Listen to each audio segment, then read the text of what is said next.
વડોદરામાં પ્રેમ અને મિલી વિદ્યાના નામે છેતરપિંડી ગ્રેજ્યુએટ યુવતી પાસેથી 15 લાખ પડાવ્યા બાદ એસિડ એટેકની ધમકી. ગુરવા પોલીસની કામગીરી સામે પીડિતાના ગંભીર આક્ષેપ. ન્યાય માટે પોલીસ કમિશનરને તપાસ સોંપવા કરી માંગ. વડોદરાના ગુરવા વિસ્તારમાં રહેતી એક ઉચ્ચ શિક્ષિત ગ્રેજ્યુએટ યુવતી સાથે પ્રેમની જાળમાં ફસાવી મેલી વિદ્યાને ધમકીઓ આપી લગ્ન કરી લેવાનો સનસનીખેજ કિસ્સો સામે આવ્યો છે. યુવતીએ પોતાના પતિ અને સાસરિયા પક્ષ સામે ગંભીર આક્ષેપો કરતા જણાવ્યું છે કે તેની પાસેથી લાખો રૂપિયા પડાવ્યા બાદ હવે તેને જાનથી મારી નાખવાની અને એસિડ એટેક કરવાની ધમકીઓ મળી રહી છે. પીડિતાના આક્ષેપ મુજબ પાર્થ રોહિત નામના શખ્સે તેની સાથે પ્રેમનો ઢોંગ કરી વિશ્વાસમાં લીધી, ત્યારબાદ મેલી વિદ્યાના નામે ડરાવીને આપઘાત કરવાની ધમકી આપી ખોટી રીતે લગ્ન કર્યા હતા. લગ્ન બાદ સાસરિયાઓ દ્વારા માનસિક અને શારીરિક ત્રાસ આપવાનું શરૂ કરાયું હતું. એટલું જ નહીં, યુવતી પાસેથી કટકે રૂપિયા 15 લાખ જેટલી માતબર રકમ પણ પડાવી લેવામાં આવી હોવાનું સામે આવ્યું છે.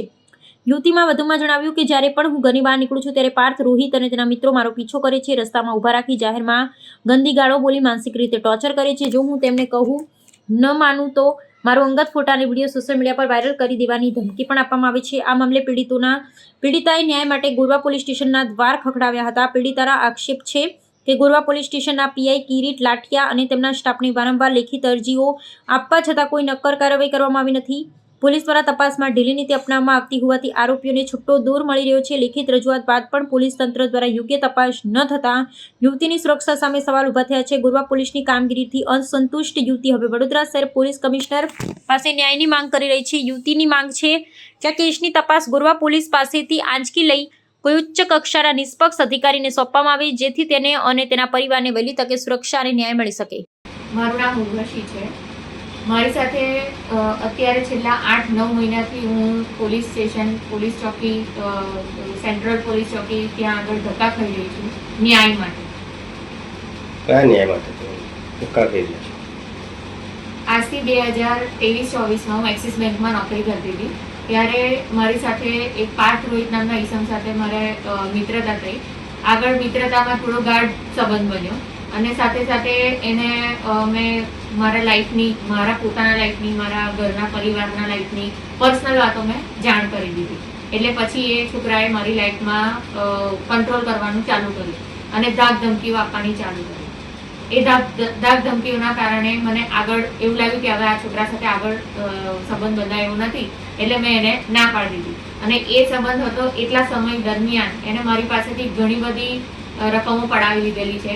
હું તમને માત્ર એક રકમ કહું છું કે 18 થી 19 લાખથી વધારે રકમ એને મારી પાસેથી નાની મોટી કરીને પડાવી લીધેલી છે. ત્યાર પછી મને લાગ્યું કે હવે આ પૈસા પાછા નથી આપતો અને મેં એને ના પાડ કરી કે હવે હું તને પૈસા નહીં આપું. તો એને પછી લગ્ન પ્રેમ જાળમાં ફસાવવાનું ચાલુ કર્યું અને મેં એને ના પાડી કે મારે લગ્ન નથી જ કરવા તારી સાથે. અને એનો એટલો ત્રાસ હતો. એના ત્રાસના લીધે મેં મારું જીવન ટૂંકાવવાનો પ્રયાસ કર્યો. એ શાંતિ સુમન હોસ્પિટલમાં હું જ્યારે એડમિટ થઈ હતી ત્યારે પણ એને અને એના ફાધરે કેસ જેમ તેમ કરીને રફાદફા કરી દીધો. પછી મેં એને તો પણ ના પાડી અને એ લોકો થોડો ટાઈમ શાંત રહ્યા. પછી પાછો ફરી એના ફાધરે તાંત્રિક વિધિઓના માધ્યમથી એના ફાધરે અને નડિયાદ ખાતે રૂપેશ ભુવાજી કરીને છે, એવા ભુવાઓના સંપર્કમાં આવીને ગમે તેમ કરીને મને એ લોકો મારી સાથેથી બનાવટી રજિસ્ટરનું કાગળ ઊભું કર્યું. એના પછી મારી સાથે એને એવા વિડીયો બનાવડાયા કે જેમાં માધ્યમમાં એવું લાગે કે હું બહુ ખુશ છું, લગ્ન જીવનથી બહુ ખુશ છું અને મારા પરિવારથી હું દૂર થઈ જાઉં એવા વિડીયો પણ બનાવડાયા, જેના કારણે મારું પરિવાર આખું મારાથી દૂર થઈ ગયું હતું. હવે આગળ એ પરિસ્થિતિઓ ઊભી થઈ, કન્ટિન્યુ એ ચાલતું રહ્યું અને પછી આગળ મેં પોલીસ સ્ટેશનમાં ફરી વખત જાણ કરી, કારણ કે આ બનાવટી સટી બન્યા પછી એને મને એની સાથે ગોધીને રાખી, એના ઘર પરિવારના બધાએ ગોધીને રાખી. એને પણ મને મારી છે, એના મધરે મારી છે, એના મમ્મી પણ ગંદી ગાળો, એ પોતે ગંદી ગાળો, એટલી ખરાબ રીતની પરિસ્થિતિઓ ઊભી કરેલી.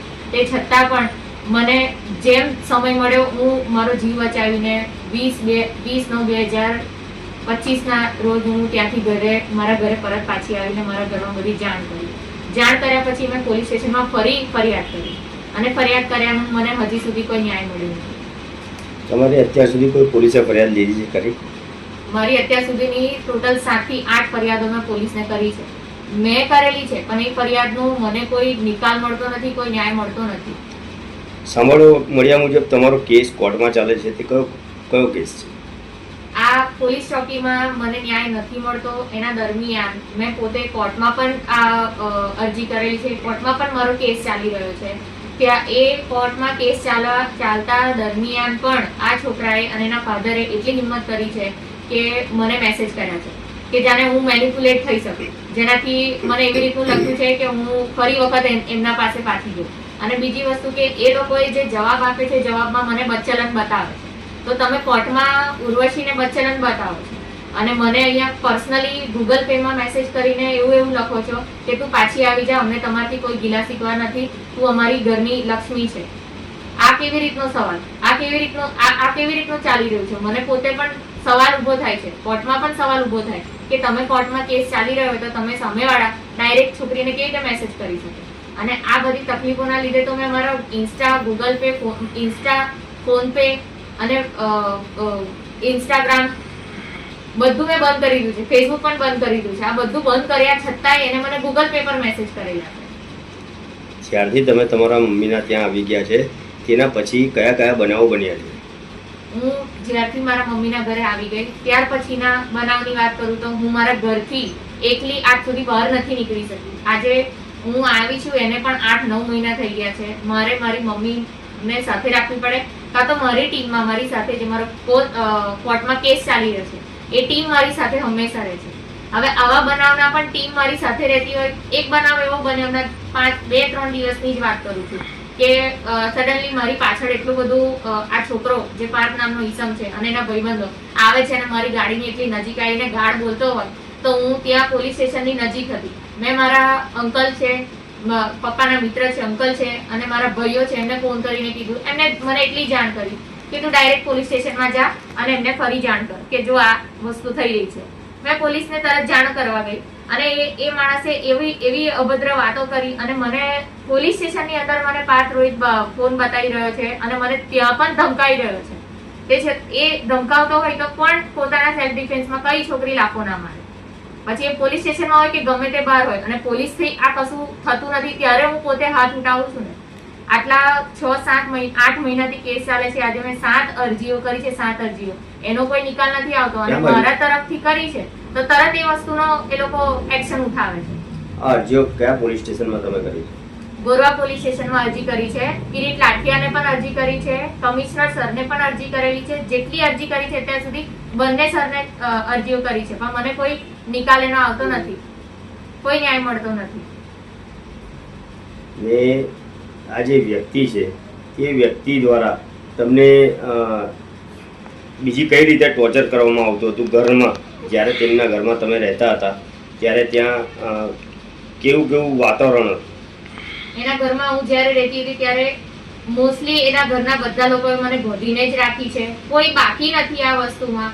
અને બીજી વસ્તુ કે આ છોકરો, હું જ્યારે ત્યાંથી બચીને પાછી આવી એના પછી પણ મને એવા ગંદા અને એવા ધમકી ભર્યા મને મેસેજો કરે છે. એના પ્રૂફ સાથે પણ હું પોલીસ સ્ટેશનને, પોલીસ કમિશનરને બતાવું છું. તે છતાંય મને કોઈ ન્યાય મળતો નથી. હું પ્રૂફ આપું છું તો ન્યાય મળવો જોઈએ કે નહીં?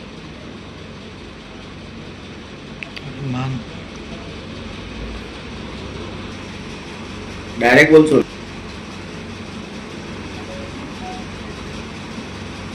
જી બેન, અગાઉ તમે અરજી આપી હતી તેનું પછી આગળ શું કંઈક પગલાં લેવામાં આવ્યા? હવે અરજી અગાઉ જે આપેલી હતી એમાં હું પોલીસ સ્ટેશન પાસે જ હતી અને ગઈ ત્યાં આગળ. હવે વસ્તુ એવી બની કે હું મારી સેફટી માટે મેં મારા અંકલ, મારા પપ્પાના મિત્ર છે એમને ફોન કરીને બોલાયા, મારા ભાઈઓને ફોન કરીને બોલાયા અને ત્યાં આગળ એવો બનાવ બન્યો જેમાં ઝપાઝપીની અંદર પાર્થ રોહિતે કમ્પ્લેન કરી, એની ફરિયાદ બને છે અને FIR 1 દિવસમાં થઈ જાય છે. તો મારા સાથે જે અભદ્ર વ્યવહાર થયો, મારી સાથે જે એની મમ્મીએ એની બેને વાળ ખેંચ્યા, મને અહીંયા ડાઘા પાડ્યા છે એ પણ મેં બતાવ્યા છે, એટલું બધું કર્યું તે એ વસ્તુની મારી FIR કેમ પોલીસ નથી લેતી? મારો સવાલ ત્યાં આવે છે કે કેમ મને ન્યાય નથી અપાવવાનો? અત્યારે આ છોકરાઓ આ પોલીસ સ્ટેશનમાં આવીને પણ ધમકી મને આપે છે, મને મોબાઈલ બતાવે છે અને ધમકી આપે છે, ત્યારે જ મારો હાથ એ છોકરા પર ઉઠે ને.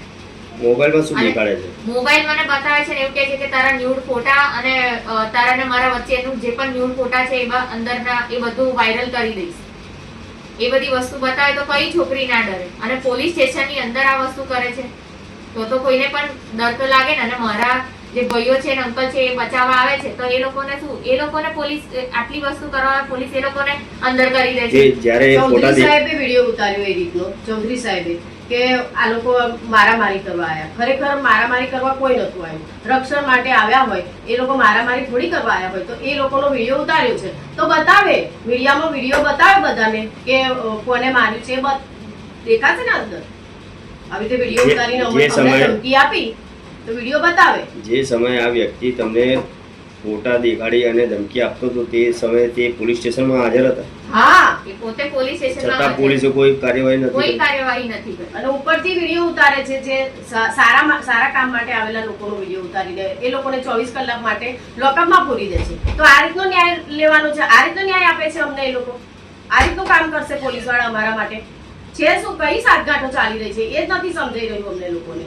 અમે બે સ્ત્રી જાતિ એકલા રહીએ એનો મતલબ એવું કે બધા આવી રીતે ધમકાઈને પોલીસો અમારી વાત જ ન સાંભળે? એટલે અબલા નારીનું કશું ચાલતું જ નથી અહીંયા, એવું છે? સીપી પોલીસ સાહેબને બી અમે 4-5 વખત કમ્પ્લેન આપી છે આ બધી વાતની, તો બી કોઈની આંખો જ નથી ઉઘડતી. મારા તો શું પર છેલ્લે અમારે મરી જવાનું આવશે? મારા પર એસિડ અટેક સુધી કર્યું છે. એ એસિડ અટેક કરવાનો બી પ્રયાસ કર્યો છે આ છોકરાએ. એની પણ અરજી મેં આપેલી છે, એની પણ એફઆઈઆર થઈ નથી. અને આ છોકરાને મેં 2 લાફા મારી દીધા, એની એક જ દિવસની અંદર એફઆઈઆર થઈ છે. અને કોર્ટમાં કેસ ચાલતો હોય તો પછી એ છોકરાથી મને મેસેજ કેમ ના થાય? મારા સવાલ એ છે કે કોર્ટમાં કેસ ચાલતો હોય તો એ છોકરાએ બી મેસેજ કર્યા છે, એના ફાધરે બી મેસેજ કર્યા છે, અને તું પાછી આવી જા, તું પાછી આવી જા એવું કરે છે, ને કોર્ટમાં મને બચ્ચલન બતાવે છે. તો મારે પોલીસને એ જ પૂછવું છે કે આ ખરેખર આ મારા તરફેણમાં તો કોઈ આ જવાબ જ નથી મળતા. અને એક દિવસમાં પેલા એ આ વસ્તુ એક મારો ખાલી મેં 2 લાફા માર્યા એ વસ્તુ કરી, એમાં તો તરત એફઆઈઆર કરી દે છે. તો શું મતલબ કોર્ટને ને પોલીસ વાળાઓને ખાલી એની જ તરફેણમાં રહેવું છે? જ્યારે તમારા પર એસિડ એટેક કરવામાં આવ્યો હતો તેના પુરાવા વિડીયો છે? હા, એ બધું પોલીસ પાસે છે. એ બી પણ એમને એટલી બધી તપાસ નથી કરી, અંદરૂની જે તપાસ કરવાની એ નથી કરી પોલીસ વાળાઓએ.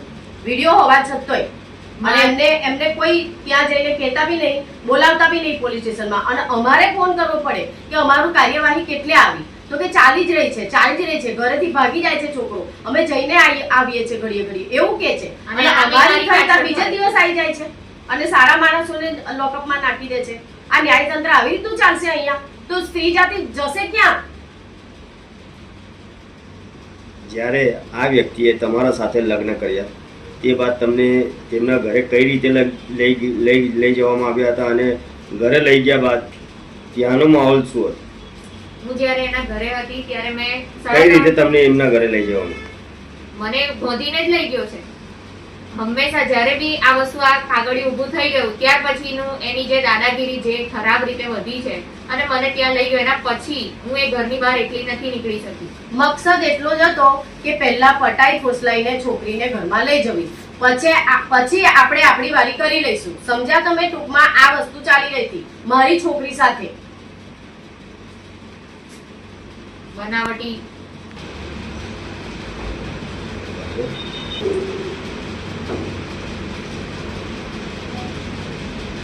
જી બેન, તમે બીજા આક્ષેપો કર્યા છે કે તમારા જે પતિ હતા તે અને તમારા જે સસરા છે તેમના પર પણ આક્ષેપ કર્યા છે, શું કહેશો?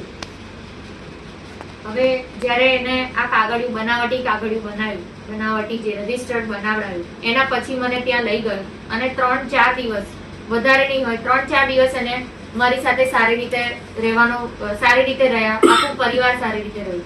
પણ જેવું 4-5 દિવસ પૂરા થયા, 4-5 દિવસ પછી મને ખ્યાલ આવ્યો, કેમ કે હું ત્યાં હતી ત્યારે મેં જોયું કે આ જો આ રીતના ભુવા જાગરિયા કર્યા છે. અને આ ભુવા જાગરિયાથી તાંત્રિક વિધિઓ કરીને એના ફાધરે મને ત્યાં લઈ જવાનો પ્રયાસ કરેલો છે. અને આ મારી પાસે સબૂત છે. આ બધી સબૂતો મૂક્યા પછી પણ મને પોલીસ સ્ટેશનથી ન્યાય નથી મળતો, પોલીસ તરફથી પણ મને ન્યાય નથી મળતો. હજી પણ હું કઈ વસ્તુ તમને બતાવું, અને એટલા અભદ્ર વિડીયો મારી સાથે બનાવડાવી દીધા છે. કારણ કે મને તમે માનસિક કઈ ને કઈ પીવડાવીને માનસિક વસ્તુઓ પીવડાવે પછી મને કેવી રીતે ખ્યાલ આવે, કેવી રીતે બેસુધ થઈ જતી હતી હું, મને કઈ ખબર જ નથી પડતી. અને એ જ સમયે મારી સાથે એવા વિડીયો બનાવડાવી દીધા. અને એ જ વસ્તુની ધાક ધમકી મને અત્યાર સુધી આપી છે. હાલ તમારી માંગ શું છે?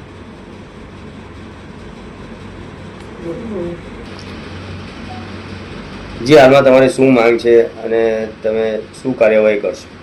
મને ન્યાય જોઈએ છે. મારા ફોટા વિડીયો તેના મોબાઈલમાં જેટલા પણ ફોટા વિડીયો છે એ બધા ડિલીટ મારે અને મને એની બાહેધરી જોઈએ છે.